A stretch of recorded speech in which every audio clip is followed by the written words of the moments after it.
एक लड़की के पीछे पीछे घूम रहा मैं। अपनी बीए की पढ़ाई पूरी करने के बाद मैं नौकरी की तलाश में अपने गांव से एक दोस्त के साथ दिल्ली के पास नोएडा में आ गया। मैं जल्द ही मल्टीनेशनल कंपनी में कंप्यूटर ऑपरेटर के पद पे नौकरी कर ली। फिर एक कमरा किराए पर लेकर रहने लगा। जिस मकान में रहता था वह 3 मंजिल का मकान था और मैं सबसे ऊपर वाली मंजिल पर रहता था। एक दिन जब मैं छत पर गया और इधर उधर टहलने लगा,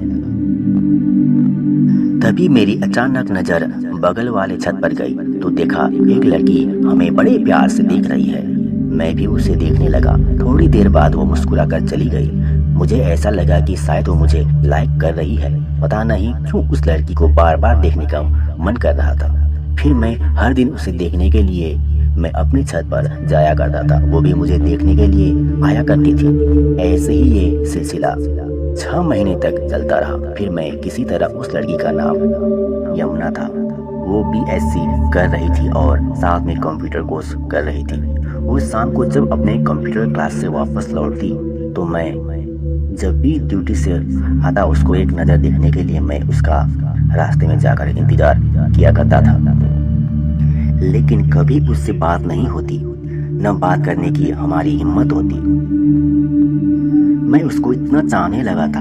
हर समय उसकी यादों में खोया रहता था। चाहे दिन हो चाहे रात, हर समय उसका ही चेहरा दिखाई देता था। मैं इतना पागल हो चुका था। यमुना के प्यार में अपनी कंपनी में ठीक तरह से कार्य भी नहीं कर पा रहा था और हर दिन मैं अपने बॉस की डांट खाता था। मुझे हर रोज नौकरी से निकालने की धमकी देते थे। न जाने मुझे कौन सा रोग लग गया था मैं, लेकिन अब तक अपने दिल की बात यमुना से नहीं कह पाया था। ऐसा करते मुझे 2 साल बीत चुके थे और अब तक अपने प्यार का इजहार भी नहीं कर पाया था। प्यार भी करता था और कहने से भी डरता था। कितना पागल था मैं। यमुना ये बात जानती थी कि मैं उससे लाइक करता हूँ और प्यार भी करता हूँ। एक दिन अचानक मुझे यमुना मंदिर में बुलाई। मुझे लगा कि शायद वो मुझे कुछ कहना चाहती थी जो मैं कहना चाहता हूँ। आज मैं भी सोच रहा था कि आज अपने दिल की बात कह ही देता हूँ, मौका अच्छा है। फिर मैं पहले से ही मंदिर में जाकर यमुना का इंतजार करने लगा। फिर थोड़ी देर बाद यमुना आई तो मैं यमुना को देखकर बहुत खुश हुआ। जब यमुना मेरे पास आई और कही, हाय श्याम कैसे हो? मैंने कहा मैं अच्छा हूँ, आप कैसे हो? यमुना बोली मैं ठीक हूँ। फिर यमुना मेरे से बोली, श्याम मैं आपसे ये जानने के लिए आपको बुलाई हूँ कि मैं देख रही हूँ कि आप 2 सालों से मेरे पीछे पीछे घूम रहे हैं। श्याम क्या आप ये जानते हैं कि मैं आपसे प्यार नहीं करती हूँ?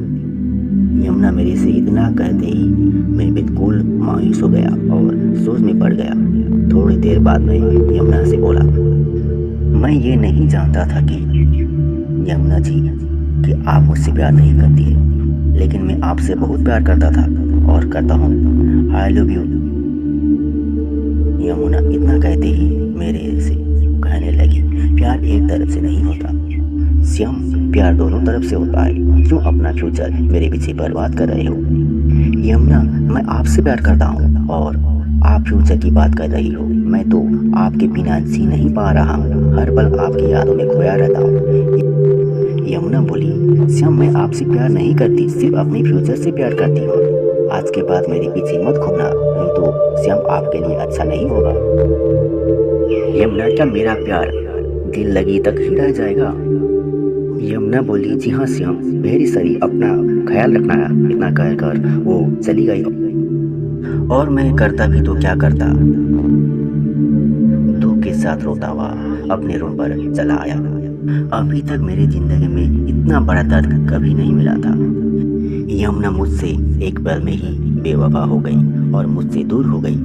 दोस्तों, आई लव यू ये इन 3 शब्द सुनने के लिए अब तक पीछे पीछे घूमता रहा और जरूरत पड़े तो मरने को भी तैयार था। इन 3 शब्दों के लिए उसकी छाया, उसकी धड़कन, उसकी सांस बनकर उसके पास रहना चाहता था। लेकिन इन्हीं 3 शब्दों के लिए अपना सब कुछ खोकर आज मैं पागल बनकर रह गया हूँ।